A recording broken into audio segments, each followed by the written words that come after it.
J'ai fait un doctorat en sciences de l'environnement au Québec pendant 6 ans. Et pendant mon doctorat, j'ai vraiment appris à connaître la complexité des écosystèmes, leur fonctionnement, la puissance de la nature, mais aussi sa fragilité. Et du coup, ce qui m'a vraiment rapproché en fait de la nature et de se soigner avec les plantes. On a eu l'envie de rentrer en France avec mon compagnon du Québec. On a passé un peu de temps dans les Alpes et puis finalement on est arrivé dans le Périgord parce que mon compagnon a intégré donc l'entreprise familiale. Moi, je me suis assez rapidement rendu compte aussi que les plantes, la phytothérapie étaient beaucoup moins accessibles en France que ce que j'avais pu connaître au Québec. J'avais envie de préserver la biodiversité et la nature et ce qui m'entourait, mais au pas de ma porte. Du coup, j'avais vraiment envie de remettre les mains dans la terre. Et du coup, remettre les mains dans la terre, d'accord, mais pourquoi ? Pour cultiver des plantes médicinales, parce qu'il y avait toujours un peu ce côté santé, bien-être, accès aux plantes, accès aux remèdes naturels, qui pour moi avait beaucoup de sens et que du coup j'avais aussi envie d'apporter aux autres. J'ai créé le jardin de Madame Pâquerette en 2019. Et l'idée, c'est vraiment de proposer des remèdes par saison. Je développe des petites box où à l'intérieur, il y a 5 remèdes qui vont nous aider à nous reconnecter à la saison dans laquelle on est ou nous aider à passer d'une saison à l'autre. Donc il y a la petite box d'automne, d'hiver, de printemps et d'été parce qu'on n'a vraiment pas les mêmes besoins en fonction de la saison dans laquelle on est. Et l'idée c'était un peu de nous aider à nous reconnecter en fait à ce rythme-là des saisons par les remèdes naturels que je propose, par les plantes, par ce qu'elles nous offrent en fait à chaque saison. Donc c'est un macérat de bourgeon où à l'intérieur il y a de l'églantier, du bouleau et du noisetier. Et l'idée c'est vraiment de venir renforcer les défenses immunitaires, drainer un peu le foie et renforcer l'état général du corps. Ensuite dans la box d'automne il y a aussi du thym au miel. Donc là l'idée c'est quand on commence à avoir un peu le nez qui coule, les premiers froids, ça va s'utiliser comme une infusion. Donc on vient prendre une petite pincée de thym au miel qu'on met dans de l'eau chaude.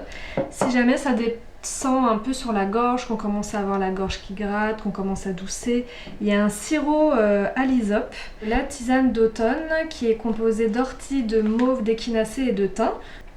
Et enfin, il y a un petit baume au calendula, donc là c'est plus dans l'idée de venir protéger les lèvres ou les parties de la peau qui vont sécher avec les premiers froids. Et donc à l'intérieur de chaque box, on y met toujours une petite fiche conseil où à l'intérieur il y a les propriétés de chacune des plantes qu'on utilise dans nos remèdes et les conseils d'utilisation.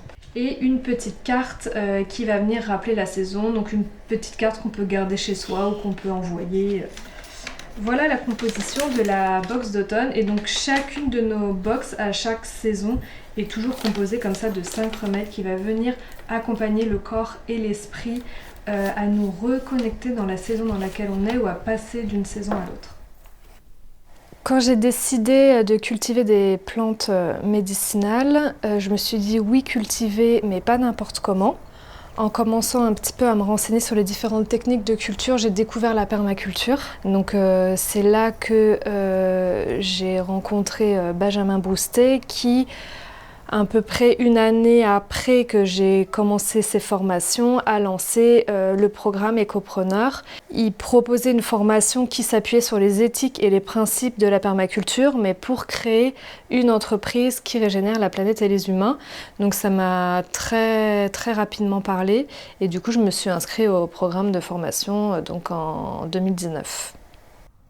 J'avais pas peur de créer mon entreprise, d'avoir plusieurs tâches, des tâches très diversifiées parce qu'en fait dans un doctorat finalement on nous demande de tout faire, de proposer un projet, de le réaliser, d'en faire sa communication, de le diffuser, de le présenter, d'écrire, de faire des articles, d'évaluer, de former, de donner des cours. Donc en fait, on est déjà un peu multitâche. Donc ce côté un peu multitâche de la création d'une entreprise, finalement, me convenait très bien. Mais par contre, c'était un peu le côté par où commencer.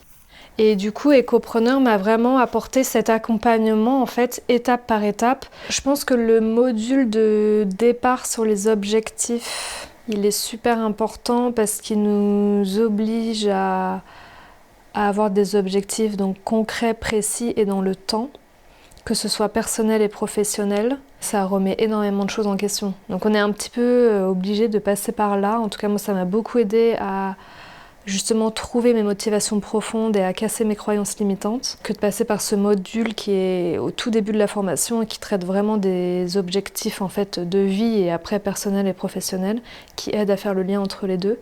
Et après, tout se déroule, quoi. Une fois qu'on a trouvé notre niche et ce pourquoi on a envie de travailler, tout se déroule. C'est bien de faire ce qu'on aime, mais il faut quand même aussi que ce soit pérenne si on veut que ça dure. Et là-dessus, la formation, oui, elle nous aide un peu à rêver, à casser nos croyances limitantes, et en même temps, elle nous donne des piliers qui sont solides, qui nous permettent d'avancer étape par étape et de construire des entreprises qui sont viables et pérennes. Récemment, on m'a proposé de faire des formations à la Chambre d'agriculture sur les plantes médicinales. Donc je gardais mon domaine d'activité, mais je me diversifiais un peu en étant plus du côté formateur. Et en fait, j'ai quand même beaucoup hésité et j'ai accepté en me disant bon, si cette opportunité elle vient à moi, c'est que je suis capable de le faire. Et aujourd'hui, je m'éclate. Je m'éclate, du coup j'ai vraiment réussi à diversifier mon activité. Donc j'ai une partie de production, de transformation, de réalisation de mes box et une partie vraiment de formation où je propose aussi des formations par saison au jardin, en présentiel. Et donc comme on dit en permaculture, la diversité c'est quand même ça aussi qui maintient la pérennité et la viabilité de l'entreprise. Donc aujourd'hui je me rends compte que je me diversifie, donc je réponds à ces principes-là qui ont pour moi beaucoup de sens et en même temps, je m'éclate d'autant plus. Et ça parce que j'ai su écouter et saisir l'opportunité qu'on m'a offerte. Ma sœur qui a terminé son école d'herboristerie, l'école des plantes de Paris, là, qui est un programme sur 3 ans, 4 ans avec le mémoire et l'herbier, s'est installée à Périgueux et l'idée c'est vraiment qu'on poursuive Madame Pâquerette à 2, donc moi vraiment sur le côté culture, main dans la terre et puis formation, et ma sœur dans le côté lien entre donc plantes et santé, donc plutôt sur le côté recettes et transformation.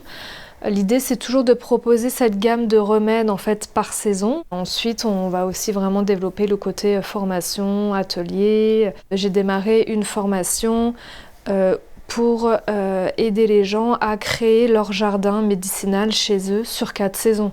Donc c'est toujours notre fil conducteur. Je recommande la formation Écopreneur parce que ça nous amène aussi bien les piliers techniques pour créer une entreprise en fait de A à Z, et ça nous aide aussi vraiment à trouver nos motivations profondes et nos objectifs de vie personnels et professionnels qui aident vraiment à ce que le projet soit viable et pérenne. Et la communauté écopreneur, c'est juste une petite cerise sur le gâteau qui fait un peu de baume au cœur et avec beaucoup d'entraide, de bienveillance. Souvent, quand on démarre quelque chose, qu'on est dans de la transition, dans du changement, dans de la reconversion, il y a quand même beaucoup de peur qui s'installe, d'inquiétude. Et le fait d'être plusieurs, on se motive en fait énormément dans les démarrages. Et puis même après dans la continuité. Et aujourd'hui, ça m'a permis de rencontrer des gens qui peuvent être d'univers très différents, mais finalement de trouver des points communs et même pour certains de travailler ensemble. Je suis venue chercher mes motivations profondes pour allier vraiment ce que je veux faire, enfin ce que je fais dans la vie de tous les jours avec mon projet de vie.